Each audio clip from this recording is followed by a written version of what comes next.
साल 1193। नालंदा विश्वविद्यालय। चारों ओर मौत का मंजर था। नालंदा पूरी तरह आग से दहक रही थी। इन सब के पीछे था एक हैवान, बख्तियार खिलजी। आखिर वो ये सब करा क्यों रहा था? ना ही नालंदा विश्वविद्यालय कोई धन संग्रहालय था, ना ही किसी राजा का गढ़। तो आखिर इतने भयानक नरसंहार के पीछे का वजह क्या था? बख्तियार खिलजी ने नालंदा विश्वविद्यालय में रह रहे हजारों लोगों का नरसंहार करा दिया।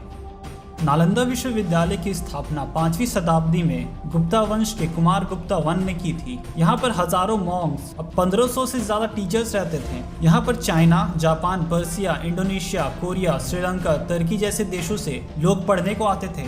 आज जहाँ एक छोटी सी डिग्री लेने में लाखों रुपए का खर्च आता है, वहीं उस समय नालंदा विश्वविद्यालय में पढ़ाई करने का कोई भी पैसा नहीं लिया जाता था और जितना भी खर्चा विश्वविद्यालय में होता था वो सारा गुप्त वंश के द्वारा दिया जाता था। यहाँ पर medical, psychology, astrology, mathematics, Buddhism और भी कई सारे सब्जेक्ट्स पढ़ाए जाते थे। यहाँ पर विश्व के बड़े बड़े विद्वान जैसे धर्मपाल, हर्षवर्धन, वासुबंधु, नागार्जुन ने यहीं से शिक्षा प्राप्त की थी। एक समय यहाँ के हेडमास्टर आर्यभट्ट भी रह चुके हैं, लेकिन इस्लामिक स्कॉलर्स इस विश्वविद्यालय को देखना भी पसंद नहीं करते थे, क्योंकि उन लोगों को लगता था कि इनके पास मुस्लिम स्कॉलर्स से ज्यादा ज्ञान नहीं है। नालंदा के इतने भव्य और ज्ञानवर्धक होने के कारण इस पर आए दिन आक्रमण होते रहते थे, लेकिन 1193 के आक्रमण के बाद नालंदा फिर से कभी नहीं उभर पाया। तो चलिए जानते हैं क्या हुआ था 1193 के होने के पीछे का कारण।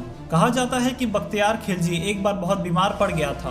बहुत से उपचार और हकीमों के इलाज के बाद भी वो ठीक नहीं हो रहा था। तो उसके दरबार में किसी ने कहा कि नालंदा विश्वविद्यालय के प्रिंसिपल राहुल श्री भद्रा इनका इलाज आराम से कर सकते हैं। लेकिन बख्तियार खिलजी किसी भी गैर मुसलमान से अपना इलाज नहीं करवाना चाहता था। उसके इस जिद के कारण उसकी हालात और भी ज्यादा बिगड़ने लगी। आखिर में कोई रास्ता ना होने के कारण राहुल श्री भद्रा को इलाज के लिए बुलाया गया। बख्तियार खिलजी ने राहुल श्री भद्रा के सामने ये शर्त रखी कि मैं तुम्हारी दी हुई कोई दवाई नहीं खाऊंगा। इसके पीछे की उसकी मंशा राहुल श्री भद्रा और हिंदुज्म को नीचा दिखाना था।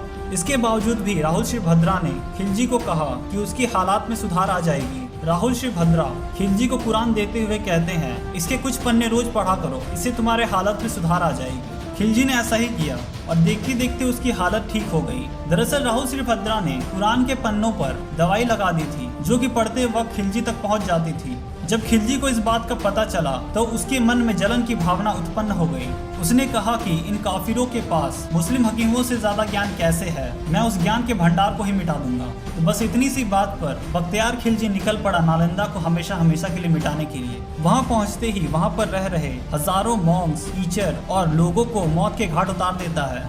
वो और उसके सैनिक निहत्थे लोगों पर भेड़ियों की तरह टूट पड़ते हैं और कुछ को तो वो जिंदा ही जला देते हैं। और उसके बाद खिलजी नालंदा विश्वविद्यालय की लाइब्रेरी, जो कि दुनिया की सबसे बड़ी लाइब्रेरी थी, उस पर आग लगा देता है, जिसकी वजह से वहां पर मौजूद करीब 90 लाख किताबें जलकर राख हो गई, जिसमें कि बहुत सारे रियल स्क्रिप्चर्स, बहुत सारे वैदिक सारन्यास और बहुत सारे वैज्ञानिक शोध थे, वो सारे उस आग में जलकर राख हो जाते हैं। उस लाइब्रेरी की विशालता का अंदाजा आप इस बात से लगा सकते हैं कि वो लाइब्रेरी 3 महीनों तक जलती रहती है। इस आक्रमण से भारत को ही नहीं बल्कि पूरी दुनिया को क्षति पहुंची थी। उसने बस एक यूनिवर्सिटी ही नहीं जलाई बल्कि एक पूरी सभ्यता को ही खत्म कर दिया। खिलजी यहीं पर नहीं रुका। नालंदा को बर्बाद करने के बाद उसने बिहार के 2 और यूनिवर्सिटी विक्रमशिला और उदंतपुरी को भी आग के हवाले कर दिया और वहाँ के सारे लोगों को मौत के घाट उतार दिया। बख्तियार खिलजी चाहता था कि वो भारत और भारत की सभ्यता को हमेशा हमेशा के लिए मिटा दे। उस घटना के 900 साल बाद साल 2006 में हमारे देश के राष्ट्रपति रह चुके डॉक्टर APJ अब्दुल कलाम ने